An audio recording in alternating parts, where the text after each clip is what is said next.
hanya menggunakan satu simbol komunikasi. Nah, di pertemuan kali ini secara spesifik media visual yang akan kita gunakan atau yang akan kita bahas adalah tentang infografis. Jadi sudah spesifik. Kenapa infografis? Karena ini termasuk yang masih recent dan masih banyak populer digunakan. Baik, yang pertama kita akan kenalan dengan infografis. Materinya kali ini saya kemas dalam bentuk, dalam judul Say It with Infographic. Kenapa say it? Ya karena kita pada dasarnya sama, ingin menyampaikan materi, ingin berkomunikasi dengan peserta didik, hanya dengan menggunakan media yang visual, melalui visualisasi data, visualisasi informasi yang disebut dengan infografik. Kita lihat contohnya. Ini contohnya ya. Kita bismillah dulu sebelum lanjut. Bismillahirrahmanirrahim. Semoga berkah ya.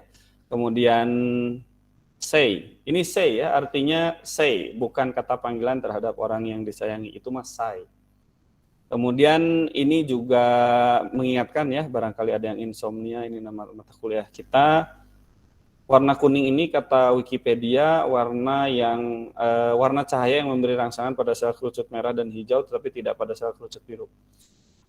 Saya juga nggak paham maksudnya apa, tapi itu yang ada di Wikipedia. Kemudian yang terakhir, barangkali ada yang belum tahu ya, ini namanya tanda seru. Nah ini contoh sajian sederhana nih kalau sudah komplit semua. Ini adalah contoh sajian bahwa infografis itu kurang lebih ya seperti ini. Membreakdown suatu tulisan, membreakdown suatu gambar. Kalau teman-teman follow sosial media yang sangat bagus infografisnya itu salah satu diantaranya ada Tirto. Itu infografik sekali. Atau akurat.co itu juga sangat infografik sekali. Atau kalau untuk materi pelajaran anak SD ada yang kok bisa, itu juga sangat infografik sekali. Dan banyak akun-akun sosial media, Instagram, bahkan mungkin Twitter juga, saya nggak terlalu banyak main di Twitter, yang menyajikan bagaimana mengoptimalkan suatu infografik dengan sangat baik. Tempo akurat, kemudian tadi yang saya sebutkan Tirto, terutama Tirto itu yang sangat variatif ya ininya, infografik. Akun-akun sepak bola begitu ya, akun-akun banyak akun yang berbasis pada infografik, dan saya harap teman-teman juga nanti bisa saja membuat model yang serupa. Baik, kita lanjutkan. Yang kedua, teman-teman, nah ini ada lupa nih, ketinggalan satu, disusun oleh saya dari berbagai sumber. Apa sebetulnya definisi dari infografis? Secara sederhana kita bisa melihat ya, kita bisa menerka bahwa yang namanya infografik itu asalnya itu dari kata information plus grafik, sehingga ada grafik informasi yang digrafiskan, sehingga ada grafisnya, ada bentuk visualisasinya. Nah ini dan asalnya dari bahasa Inggris. Jadi kita bilangnya infografis karena memang itu serapan murni dari bahasa Inggris.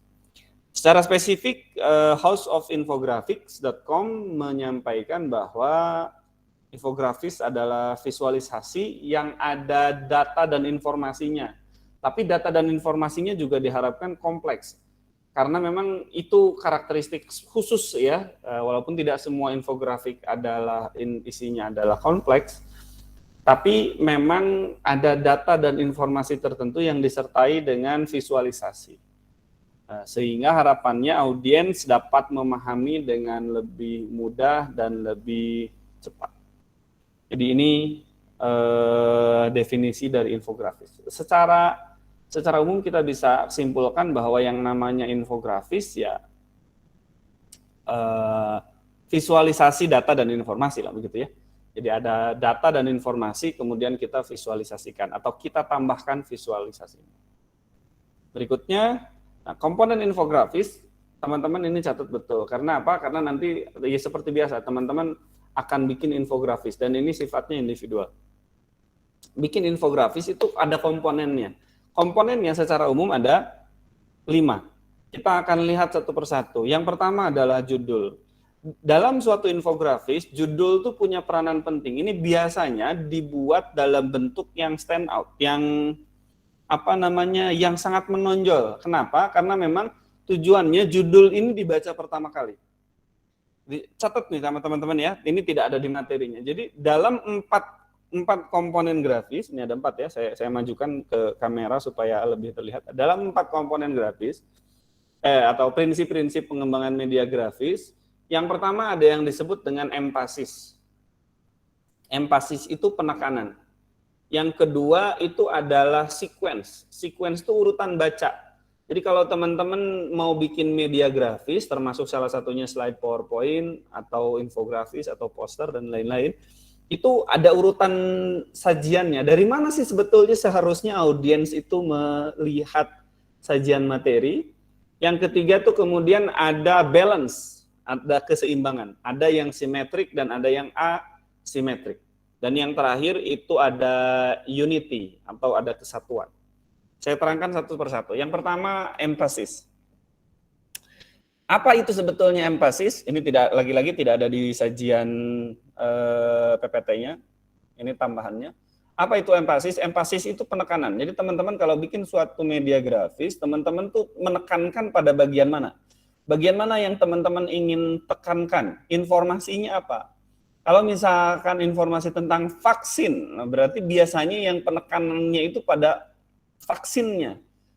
Bukan pada hayunya, bukan pada COVID-nya misalkan, tapi kepada vaksinnya misalkan. Maka informasi vaksin. Vaksin itu identik dengan simbol biasanya jarum suntik.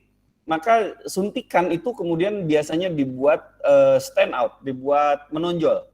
Sehingga ketika orang itu melihat langsung mendapatkan kesan bahwa oh ini tentang vaksin. Jadi empasis itu penekanan.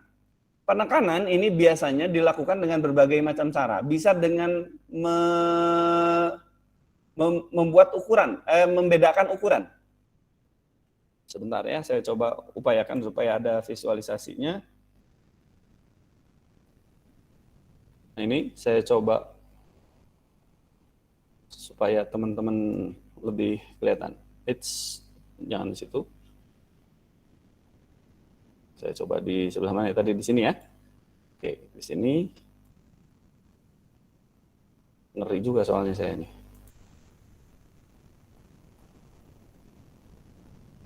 Oke. Jadi saya menyebutnya sebagai prinsip grafis. Prinsip grafis. Dan ini harus pakai angka. Yang pertama itu ada yang disebut empasis. Empasis. Oke, supaya kelihatan ya.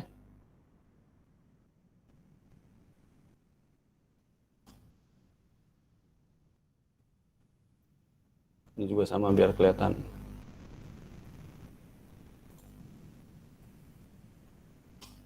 Nah, itu ya. Yang pertama ada empasis. Namanya empasis. Empasis ini artinya sama dengan penekanan. Teman-teman tuh ingin menekankan pada apa? Jadi biasanya objek intinya. Dilakukan dengan cara membedakan warna biasanya. Kontras ya, atau dari kontras warna. Bisa dari ukuran, bisa juga dari jenis, terang gelap gitu ya, terang gelap dan lain-lain. Yang paling penting empasis ini, nih seperti contoh, empasis itu contohnya kayak gimana? Nah, contohnya kayak begini.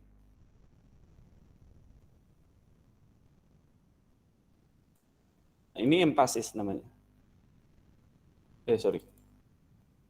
Saya rubah warnanya jadi warna ini. Ini empasis namanya.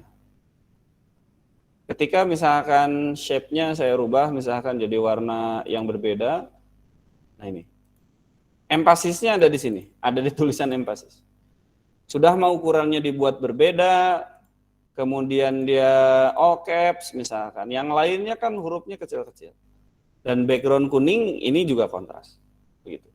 Jadi demikian. Ini yang disebut dengan emphasis. Ini lebih kelihatan. Bahwa penekanannya ada di sini.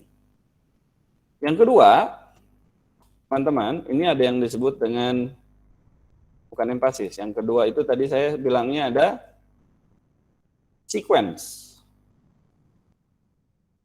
Sequence. The sequence. Sequence itu urutan baca. Urutan baca atau urutan sajian. Jadi teman-teman biasanya orang Indonesia itu teman-teman tuh ketika membuat media grafis, ketika membuat objek grafis itu menempatkan objeknya tuh awalnya startingnya dari mana? Kan ada yang naruh poster tuh tulisan judulnya di tengah-tengah. Berarti dia sebetulnya sekuensinya mulai dari tengah kemudian memutar ke sekelilingnya. Ada yang naruh di atas. Yang paling umum tuh naruh di atas bagian sebelah kiri. Bagian sebelah sini nih. Awalnya tuh dari sini. Judul gitu ya. Nanti paling terakhir tuh ada di sebelah sini. Yang paling akhir di sebelah sini. Biasanya. Kenapa demikian? Karena kita orang Indonesia menganut tulisan Romawi itu cara bacanya dari sini ke sini. Begitu kan cara bacanya tuh, urutannya, sequence umumnya. Tapi orang Jepang kan beda. Orang Jepang kan begini. Dari atas ke sini, dari kiri atas ke bawah, kiri atas ke bawah. Orang Arab beda lagi. Orang Arab mulainya dari sini ke sini. Mulainya. Nah, itu yang disebut dengan sequence. Teman-teman tuh ingin bikin sajian grafis itu dinikmati oleh audiens mulainya dari mana? Maka itu disebut dengan sequence. Nah, yang ketiga itu ada yang disebut dengan balance. Balance. Balance itu terbagi menjadi dua. Ini ada yang disebut simetris dan asimetris.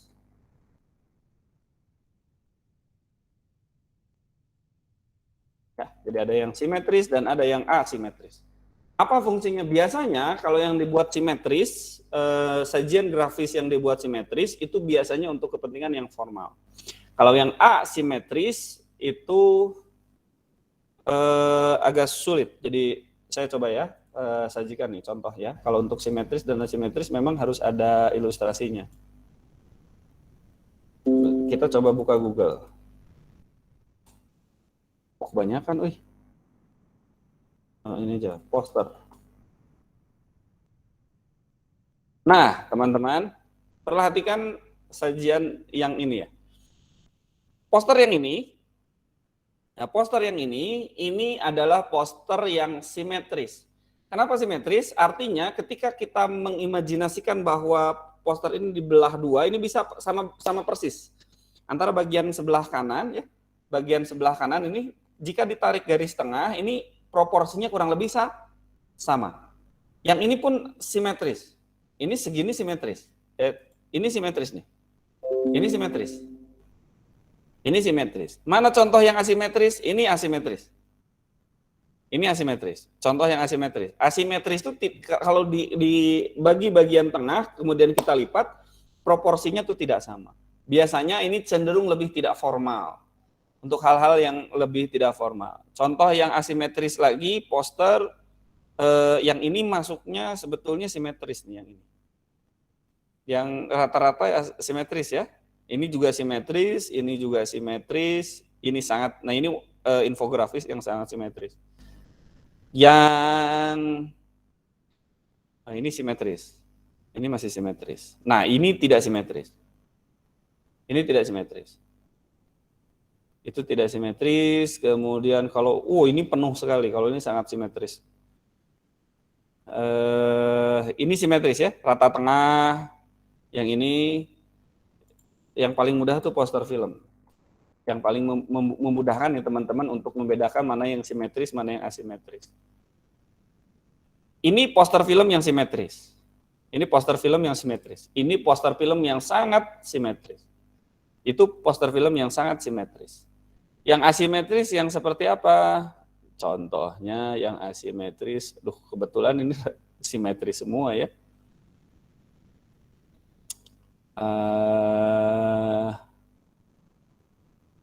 Simetris. Nah, ini sebetulnya ini tidak simetris. Ini tidak simetris karena sebagian besar ada di sini. Kemudian iya ya, kok rata-rata sekarang simetris semua ya. Nah, ini tidak simetris. Ini tidak simetris. Walaupun debatable ya. Tapi kecenderungannya ada kecenderungan untuk tidak simetris. Ini rata-rata simetris semua ya sekarang. Poster. Nah, ini tidak simetris. Ini tidak simetris. Ini tidak simetris. Jadi kalau di flip baik atas maupun bawah itu tidak apa namanya tidak memiliki proporsi yang sama bagian kanan, tidak memiliki kecenderungan yang tidak sama antara bagian kanan dan kiri atau atas dan bagian bawah. Ini simetris. Nah, ini yang bikin posternya teman saya ini. Ya, kurang lebih begitu. Ini tidak simetris. Ini sangat tidak simetris. Ini tidak simetris. Gitu ya. Jadi itu yang terkait dengan balance. Jadi ada yang simetris dan ada yang asimetris. Biasanya, Pak, kalau infografis simetris atau tidak simetris? Kecenderungannya infografis itu simetris. Tapi boleh nggak Pak bikin infografis yang tidak simetris? Oh, sangat boleh. Dan sebetulnya contohnya juga ada. Mesti ada. Kan saya jadi buka ini lagi. Infografis. Kita lihat contoh-contohnya ya. Saya yakin betul bahwa ada infografis yang tidak simetris. Nah, ini kan simetris ya, infografis yang simetris. Ini simetris, ini simetris. Ini cenderungnya tidak simetris. Walaupun sebetulnya kontennya ini simetris, tapi karena ada gambar di sini ditaruh, ini menjadi tidak ada kecenderungan untuk tidak simetris. Saya coba cari infografis yang tidak simetris. Coba, ini simetris tidak? Nah, ini tidak simetris. Ini kan boleh ya berarti ya tidak simetris. Ini infografis yang tidak simetris. Rata-rata, walaupun rata-rata di sini simetris begitu ya. Karena infografis itu dia harus memanfaatkan ruang begitu ya. Sehingga memang kecenderungannya pemanfaatan ruang itu digunakan sebaik mungkin. Tapi ini salah satu contoh infografis yang tidak simetris. Ini kan simetris tuh, ini simetris. Bagi dua itu tetap simetris. Ini juga simetris. Rata-rata memang infografis simetris. Tapi boleh nggak tidak simetris? Ya boleh, yang penting sajiannya tetap bermakna. Oke, itu yang ketiga. Dan yang keempat ada yang disebut dengan unity. Salah. Oke, ada yang disebut dengan unity. Unity itu apa? Unity itu adalah satu kesatuan ya. Satu kesatuan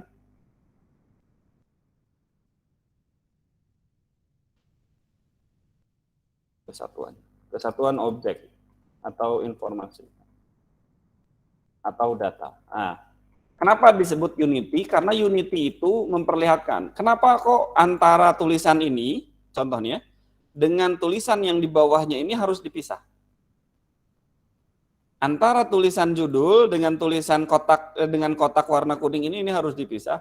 Ini disebut dengan unity. Unity itu kebersatuan termasuk juga kontranya ya, pemisahannya. Jadi kenapa kok yang emphasis ini yang tulisan emphasis, sequence, balance, unity ini harus berdekatan, sedangkan dengan tulisan prinsip grafis ini harus berjauhan. Kenapa demikian? Karena memang keempat ini adalah satu kesatuan yang utuh. Beda dengan prinsip grafis yang merupakan judul, ini terpisah begitu. Ini menjadi terpisah. Nah, makanya ini adalah dua hal yang harus dipisahkan karena memang terpisah. Sedangkan yang 1, 2, 3, 4 ini harus disatukan. Oke, itu prinsip grafis. Kenapa kemudian pada bagian ini, kita kembali ke sajian yang awal, yang memang itu sajiannya, kenapa judul itu dibuat stand out? Pertama, karena dia harus dijadikan sebagai penekanannya, empasisnya, sekaligus juga sebagai starting point dalam sequence, dalam urutan. Mana kameranya yang ini? Jadi sebagai starting point sequence, sehingga judul itu dibuat stand out. Dan untuk menarik perhatian audiens pertama kali. Jadi upayakan pertama kali melihat tuh ya judul. Apakah dengan warnanya yang berbeda ataukah dengan ukurannya yang juga berbeda?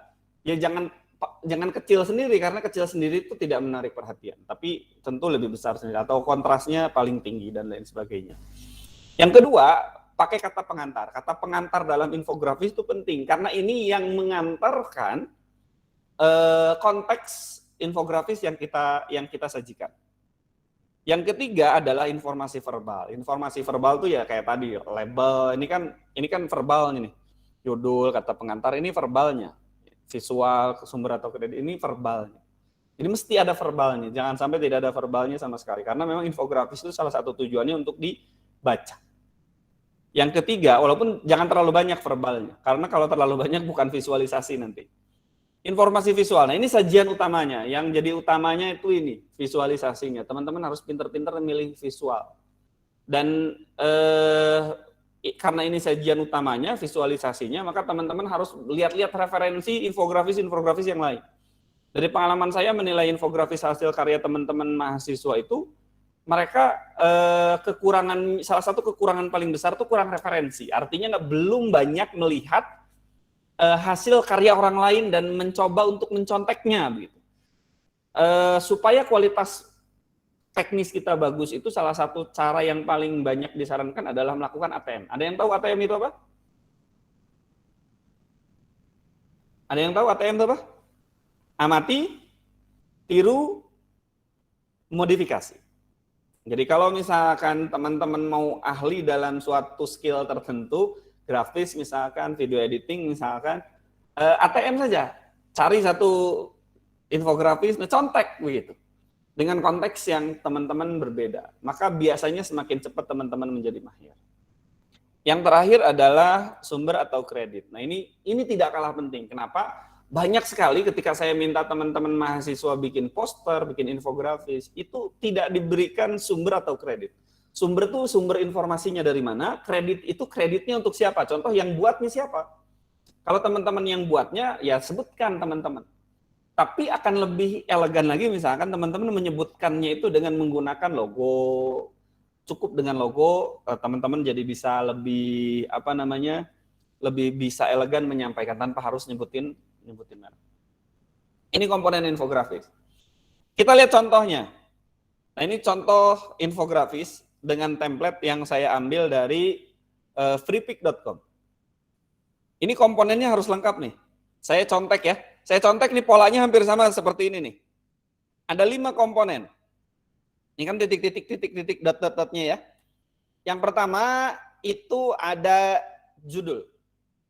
Ada judul ya. Yang kedua ada kata pengantar. Nah ini kata pengantarnya. Lihat polanya sama nih, ATM banget. Ini ATM sekali nih. Ini ATM banget nih.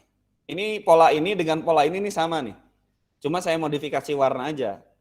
Kalau ini kan yang empasisnya dengan menggunakan warna kuning, yang saya empasisnya dengan menggunakan warna biru. Penekanannya ada pada lingkaran warna biru.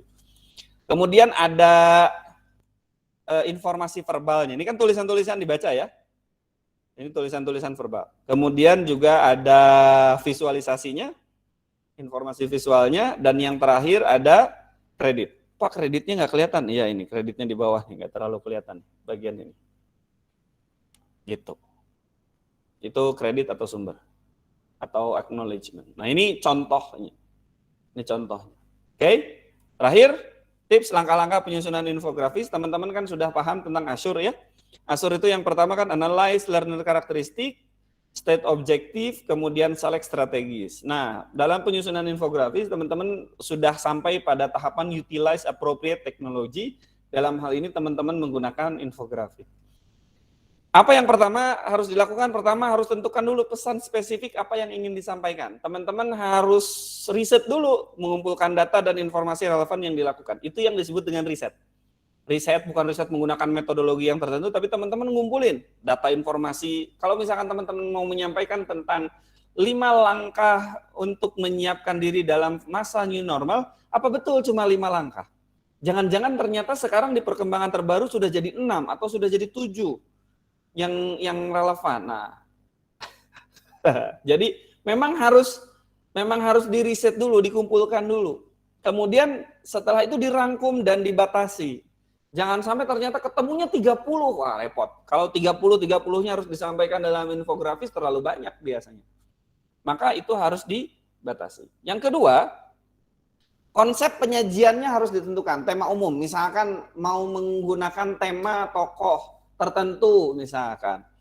Atau menggunakan tema tokoh tertentu. Kalau teman-teman melihat infografisnya misalkan Tirto, itu kadang-kadang memang unik, suka menggunakan beberapa tema-tema tertentu, misalkan apa ya, yang pernah dipakai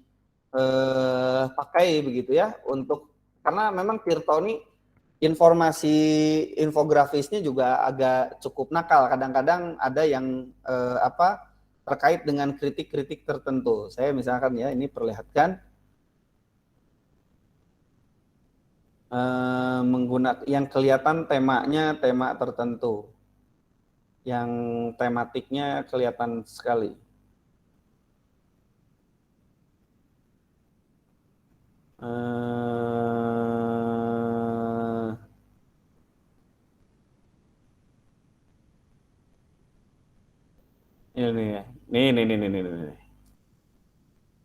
Ini contohnya ya, contoh yang Tirto nih. Ah, ini kan temanya jelas nih. Temanya tema Mortal Kombat begitu ya.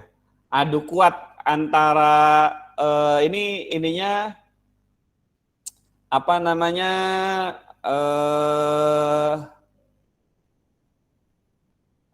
ya tentang Mortal Kombat lah begitu. Tapi ininya kan beda begitu ya. Memang dibuat dengan ini dibuat dengan lebih apa namanya ya, dengan kekhasan kita gitu ya. Ini temanya sudah diangkat. Nah, kemudian ini yang kemudian disampaikan. Juga ada banyak versi-versi lain yang kemudian bisa di apa namanya, ini full infografik. Kalau ini full infografik. Ini full infografik. Gitu. Nah, ini apa namanya yang apa dan nah ini contohnya. Ini kan Apple menolak sama apa karena ini terkait dengan casan ya, casan nggak mau pakai Type C ya, tetap pakai yang apa sih namanya Thunder, yang casan yang Thunder itu ya. Jadi memang ini jadi isu, tapi kemudian disajikan dengan cara yang agak sedikit nakal gitu ya. Ya ini Om Tirtonya bilang biar pada beli aja sih gitu ya.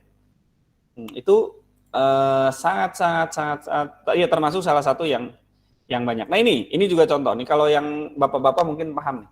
Ini rivalitas antara FIFA dan PES gitu ya, ini game sepak bola dan digambarkannya dengan cara temanya tema live score gitu, tema statistik pertandingan. Nah, ini contoh. Perhatikan elemen grafis dasar, teksnya, bentuknya, warnanya, garisnya, ruangnya, kemudian yaitu tadi gunakan prinsip media grafis ya, ada emphasis, sequence, balance, dan unity. Kemudian perbanyak melihat contoh, pelajari, dan cari inspirasi. Nah itu yang tadi saya sebut juga dengan ATM ya, amati, tiru, dan modifikasi. Yang terakhir adalah pilih aplikasi yang dikuasai. Teman-teman menguasainya apa? Photoshop ya pakai Photoshop. Adobe Illustrator ya Adobe Illustrator. Corel Draw ya Corel Draw. Gym ya Gym. Microsoft Excel ya boleh pakai Microsoft Excel. PowerPoint boleh Pak, silahkan.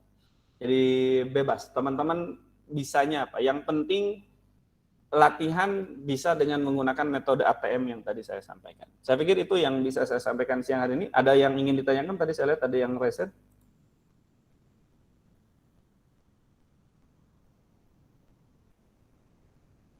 Adakah? Ada yang ngerasain kan tadi?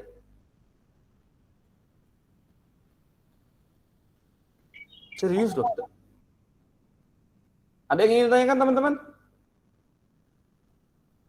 Ada. Apa, Wanda? Kan Wanda teh sebenarnya mah nggak ngerti. Kan yang kata Bapak itu kalau membaca itu paling abstraknya buat anak. Gimana, Terus gimana? kalau misalnya infografisnya banyak tulisan, ya anak nggak ngerti ya tuh Pak. Ya memang infografis nggak boleh terlalu banyak tulisan. Infografis, nih saya coba liatin ya, ada infografis yang tidak terlalu banyak tulisan. Oke. Mana tadi ya? Ini bukan? Oke, saya buka lagi aja. Infografis kok bisa? Ada yang tahu?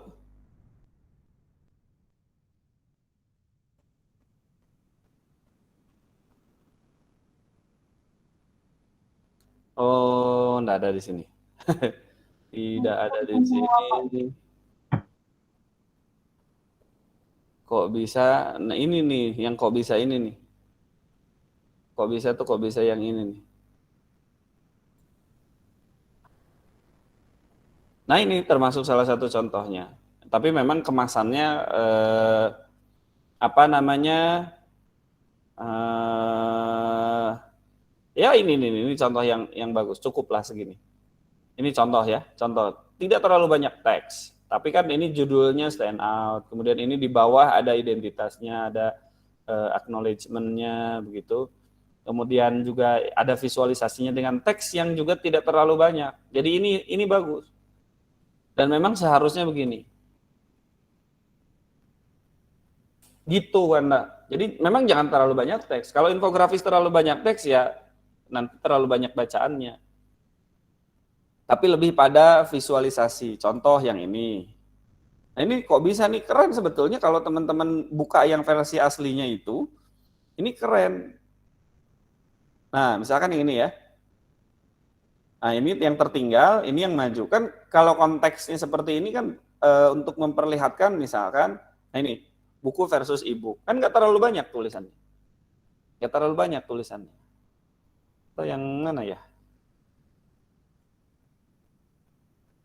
Oh, ini jadi ke Tempo ya, larinya. Nah, ini untuk memperlihatkan gedung-gedung tertinggi nih. Gedung-gedung tertinggi diperlihatkan dengan yang cara sederhana. Cara yang sangat sederhana. Saya pikir begitu, Wanda. Jadi memang khususnya untuk anak SD, jangan dibuat terlalu banyak teks, dan kalaupun ada teksnya, ya teksnya dengan ukuran yang keterbacaan yang tinggi. Kita diuntungkan dengan digital, platform digital, maka infografis yang kita sampaikan juga dalam format digital. Sehingga bisa dibesarkan, bisa dikecilkan. Sehingga PR kita sebetulnya adalah yang meningkatkan ukuran resolusi. Itu yang bisa saya sampaikan sebagai jawaban, Manda. Yang lain mungkin ada yang ingin ditanyakan, Mangga? Ada lagi? Baik. Kalau ada, Pani, Mangga? Ya, Bapak, maaf, izin bertanya, kalau misalkan kayak gitu bedanya infografis sama poster apa? Makasih. Oke, Nuhun. Pertanyaan yang sangat bagus. Apa bedanya poster dengan infografis? Poster itu asal katanya dari post. Jadi sesuatu yang dikeluarkan gitu. Poster itu isinya bisa apapun. Contoh misalkan ini. Contoh misalkan ini. Poster film itu bukan infografis. Gitu. Gampangnya ya, Pani ya. Ini poster film. Ini bukan infografis. Infografis itu bisa disebut sebagai bagian dari poster, oke. Tapi tidak semua poster adalah infografis. Nah, ini bukan infografis. Jadi kalau misalkan saya ambil posternya saja, nah ini ada yang infografis, ada yang bukan infografis. Kayak poster dagang itu tidak infografis. Ini infografis bukan? Bukan. Ini infografis kah? Yes, ini infografis. Ini infografis kah? No, karena ini adalah poster lomba. Ini infografis kah? No, ini bukan infografis. Ini infografis kah? No, ini poster. Ini infografis kah? No, ini bukan. Ini poster. Jadi begitu. Karena harus ada tadi unsurnya. Ada visualisasi, data atau informasi. Begitu. Jadi kita bisa sepakati bahwa infografis itu part of poster, yes, itu bisa. Tapi apakah semua poster infografis? No, tidak. Dan poster biasanya kecenderungannya adalah untuk disajikan bisa dengan dua cara. Jadi kalau misalkan infografis disajikannya menggunakan dicetak begitu, ditempel, maka dia bisa jadi menjadi poster. Karena poster itu asal katanya adalah sesuatu yang ditempel, yang dipost, yang ditempel. Begitu, Pan. Ya, Bapak, makasih. Oke, cukup jelas kah, Pani? Perbedaannya? Oh, Oke. ya udah. Oke, thank you. Ada lagi, teman-teman?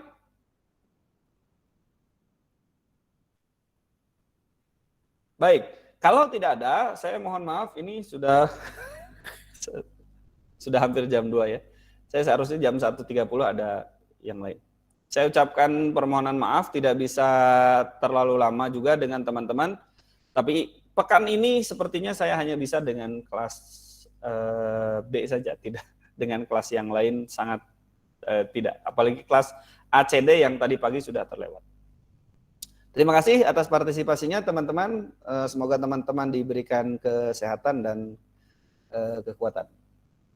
Pak, ada tugas? Yes. Obviously tadi saya sudah sampaikan bahwa tugas di pekan ini tentang infografis, teman-teman harus membuat infografis masing-masing satu. Rules-nya adalah saya tidak akan membatasi terkait dengan tema, tapi teman-teman yang penting, teman-teman membuat infografisnya yang relevan dengan materi di sekolah dasar. Contoh, misalkan tadi poster lingkungan misalkan ya, poster infografis lingkungan misalkan. Bahwa ada, nah misalkan seperti ini ya, seperti ini misalkan, ini 5 cara mencintai alam. Nanti ada 1, apa 2, apa 3, apa 4, apa. Tapi memang itu made untuk anak-anak. Itu ini ada berapa sih? Ada 5 ya? Cuma nggak ketahuan nih, beda-beda nih. 1, 2, 3, 4, 5. Nah, ini ada 5. Ini ada 5. Tapi memang kalau ada 5 cara, bagusnya ya dikasih angkanya begitu. 1, 2, 3, 4, 5. Atau misalkan yang seperti ini. Nah, ini juga infografis. Jaga lingkungan agar tetap sehat. Ini juga infografis. Begitu. Jadi teman-teman, yang penting relevan dengan tema, salah satu tema pembelajaran yang ada di SD. Dan softwarenya bebas, materinya bebas, dengan pola yang sama seperti yang teman-teman lakukan ketika membuat PPT. Jadi individual tetapi antar kelompok masih bersinggungan. Ada ketersinambungan. Formnya, bentuk form pengumpulannya kurang lebih akan sama dengan form yang di PPT kemarin, sehingga teman-teman bisa merujuk ke sana untuk apa-apa saja yang diperlukan untuk mengumpulkan tugas infografis. Begitu teman-teman, pekan depan kita ada pertemuan terakhir sekaligus nanti saya sampaikan tugas akhir yang harus teman-teman buat. Dan materinya, ini teman-teman sebagai bocoran adalah tentang media pembelajaran video. Dan teman-teman bisa mulai mempersiapkan diri untuk menyiapkan tugas akhirnya dalam bentuk sesuai dengan materi yang akan kita bahas di pekan depan. Itu saja yang bisa saya sampaikan. Terima kasih untuk kebersamaannya teman-teman. Mohon maaf atas segala kekurangan. Sampai jumpa di kesempatan berikutnya. Terima kasih lagi-lagi. Saya sampaikan kepada, mohon titipkan salam untuk siapapun yang menemani teman-teman di pertemuan kali ini ataupun selama semester sekarang ya, support teman-teman di pembelajaran daring. Itu saja yang bisa saya sampaikan. Billahi taufiq wal hidayah. Assalamualaikum warahmatullahi wabarakatuh. Atur nuhun. Waalaikumsalam warahmatullahi wabarakatuh. Terima kasih banyak, Pak. Terima kasih, Kak. Yo, sami-sami. Mohon izin ya. Assalamualaikum. Ya, Pak. Ya, Pak.